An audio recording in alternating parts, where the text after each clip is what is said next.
Sure. Mary Helen Dellinger, class of 1990. How I interacted with the city was I got an internship with the City of Fredericksburg's Fredericksburg Area Museum my senior year. And walked back and forth down to the museum every day and fell in love with that, and that turned into a 21-year career working for that museum after I left here. But I learned a lot and fell in love with it. And met some really great people from the city. I mean, that was a chance to meet people that were involved in government, other private nonprofit leaders in the community through that internship, and introduced me to the world of private nonprofit way of doing business. My name is Spencer Atkinson. I graduated in 2014. I actually volunteered at Fredericksburg Counseling Services for a summer, part of my requirement for my psychology degree. So the fact that the city was there and that there were opportunities right close by was really helpful. And I think it kind of gave me a glimpse into the lives of some of the people around, people that are low income, people in the city that are a little bit disadvantaged. My name is Lonnie Southall. I graduated from undergraduate school in 2013, and I got my master's in 2014. I was in the education program, so I did a lot of practicums, and that's something I really liked about my school experience, was that from the get-go was get out into the school system. That Mary Washington had a plethora of school options for you to go to, and that they really if you're like, well, I don't have a car, they found you a way to get, and they put you in with somebody else that you could get a ride with, and you were in there. And I think just, since that's my profession now, that's, I can really see that that's extremely important. When I was in, practicums, there's a lot of field trip opportunities for students in the area, so I got to experience that as well. My name is Melissa Southall, and I graduated in 2013. I just have fond memories of sitting in Hyperion and writing my final papers for anthropology and studying, and every time I go in there now I will reminisce on that, and so it's nice to feel like while I was there, every time I ventured off campus, I was having a piece of the community for myself, so that I have those sweet memories of cramming or writing a paper in Hyperion and just hearing the city sounds around you, and they gave me a little taste of what Fredericksburg was all about, which I think really helped me to fall in love with the area and decide that this is where I wanted to be. Daniel Belcher, and graduated in 2011. There's a lot of people in my friend groups from high school and things like that would look at UMW and see that as kind of a silver spoon set of people, and then people in the college that would, from my time being there, would look at people on the outside in the community, surrounding communities, as I guess Frednecks is really, I think, the main term. I think there's another term too, and I can't think of it. But so there was always tension between the two, I feel like.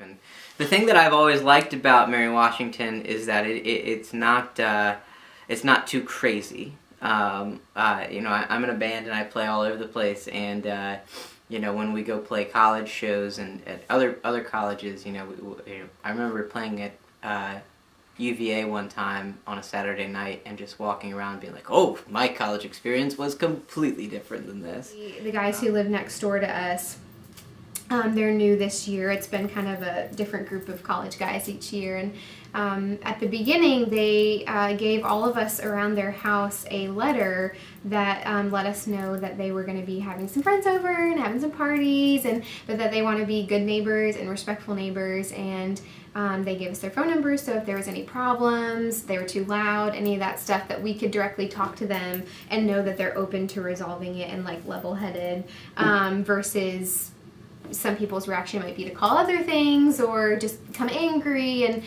it was really pleasant. I was very pleasantly surprised at their initiative to be a good neighbor. Last year, so not the people that are in there now, but last year we did have to talk to them once or about they would have people leaving their parties that would leave bottles in the street, and you know that bottles in the shattered bottles in the street don't really go well with car tires. So you know, we just were like, hey, can you not do that? And then it never came up again. Right. We have a lot of rentals in our neighborhood, a lot of college kids. You know, you have the occasional issue with a loud party, but, you know, for the most part, we haven't had any problems up where we live. It's not necessarily on the students. You know, that's a two-way street. Yeah, they're living in our neighborhood, but they live there. I mean, you know, they're paying to live there. Okay, they might be renters, they might be college students, but they're still paying to live there. So. You would think that you'd see a drop-off. You know, college students would come and go, and then they wouldn't fill back in with more college students, but it's like they're flowing in and trying to find a way to fit into the community, assist the community, work with Young Life, do what they can while they're there. But I'm not sure how much the city recognizes it. You can go into some of the areas in Fredericksburg and it's run down or old and just not taken care of.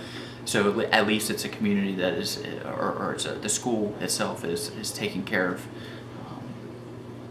its area within the community, if that makes sense. Because I think having the university there adds a little flavor to the city.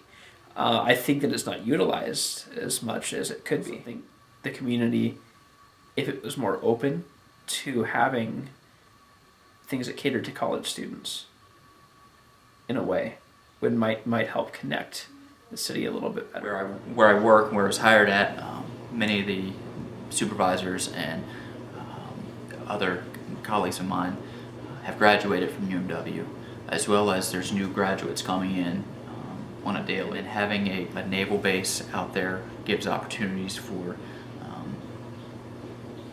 individuals like me who have come from the community to be able to kind of take ownership and say, hey, I went there. And in terms of how I use the university, we back up, my backyard backs up right to the athletic field, so I regularly attend events. You can always tell when we're winning because the crowd is very excited.